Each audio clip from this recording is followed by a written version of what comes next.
السلام علیکم ورحمۃ اللہ وبرکاتہ۔ بسم اللہ الرحمن الرحیم، نحمدہ ونصلی علی رسولہ الکریم، اما بعد۔ محترم سامعین، صحیح ذکر چینل میں آپ کا خیر مقدم ہے۔ قرآن ٹروتھ ورسز فالسہوڈ کے سیریز میں آج کے ایپیسوڈ میں ہم بات کریں گے اس بات کی جو شیطان کے چیلوں کو بہت زیادہ پسند ہے۔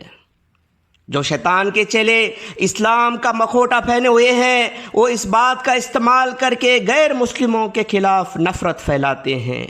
جو شیطان کے چیلے غیر مسلم کا مکھوٹا پہنے ہوئے ہیں، وہ اس بات کا استعمال کر کے مسلموں کے خلاف نفرت پھیلاتے ہیں اور قرآن کے خلاف غلط پروپیگنڈا کرتے ہیں۔ وہ بات ہے، وہ سوال ہے، کیا قرآن میں غیر مسلموں کو مارنے کا حکم دیا گیا ہے؟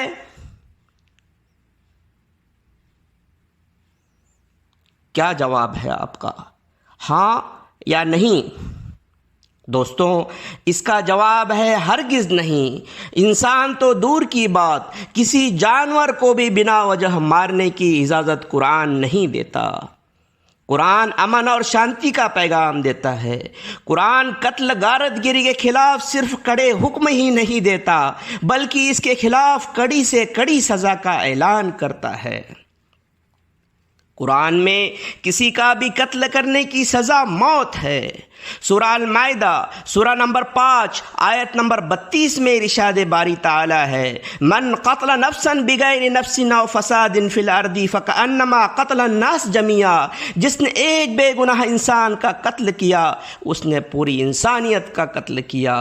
دوستوں، جب ایک انسان کے قتل کی سزا موت ہے تو پورے انسانیت کا قتل کرنے کی سزا کتنی خوفناک ہوگی، ذرا آپ خود سوچ لیں۔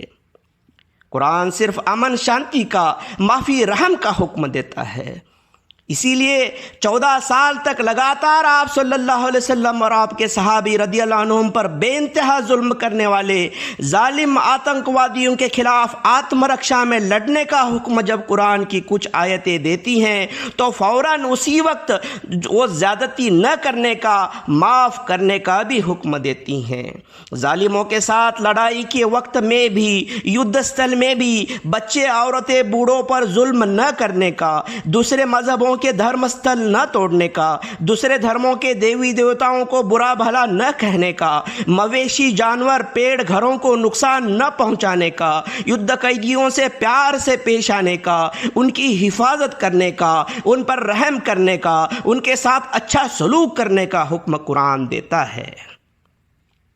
معافی کرنے کا حکم یہاں صرف الفاظ نہیں، یہاں صرف لفاظ ہی نہیں، بلکہ اسے عملی جامہ بھی دیا گیا۔ انسانی تاریخ میں کسی یدھ میں جیت کے بعد سب سے بڑی ساروجنک معافی کی کوئی مثال ملتی ہے تو وہ ہے مکہ فتح کے وقت کی، جب آپ صلی اللہ علیہ وسلم نے ان سبھی لوگوں کو معاف کیا جنہوں نے 14 سال تک آپ صلی اللہ علیہ وسلم اور آپ کے صحابی رضی اللہ عنہم پر بے انتہا ظلم کیے۔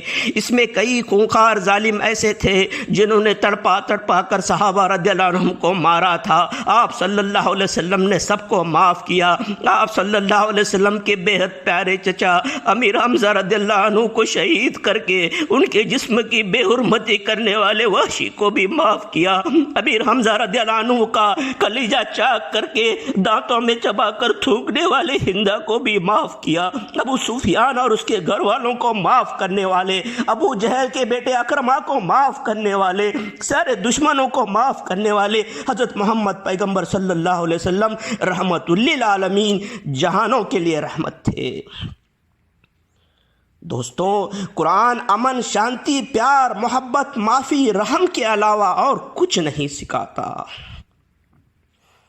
آتم رکشا میں یدھ کرنے کی حالت میں جو آدیش قرآن میں ہیں وہ ٹھیک ویسے ہی ہیں جیسے کسی دیش پر آکرمن ہونے پر اس دیش کا آرمی کمانڈر اپنی فوج کو دیتا ہے، مگر ایسے یدھ سدرش استھتی میں بھی زیادتی نہ کرنے کا، ظلم نہ کرنے کا، معاف کرنے کا، رحم کرنے کا، پیار کرنے کا، احسان کرنے کا آدیش سروادک دیالو کرپالو خالق ہی دے سکتا ہے۔ ایسا آدیش دینا کسی مخلوق کے بس کی بات نہیں۔ وآخر الدعوانا الحمدللہ رب العالمین۔ السلام علیکم ورحمۃ اللہ وبرکاتہ۔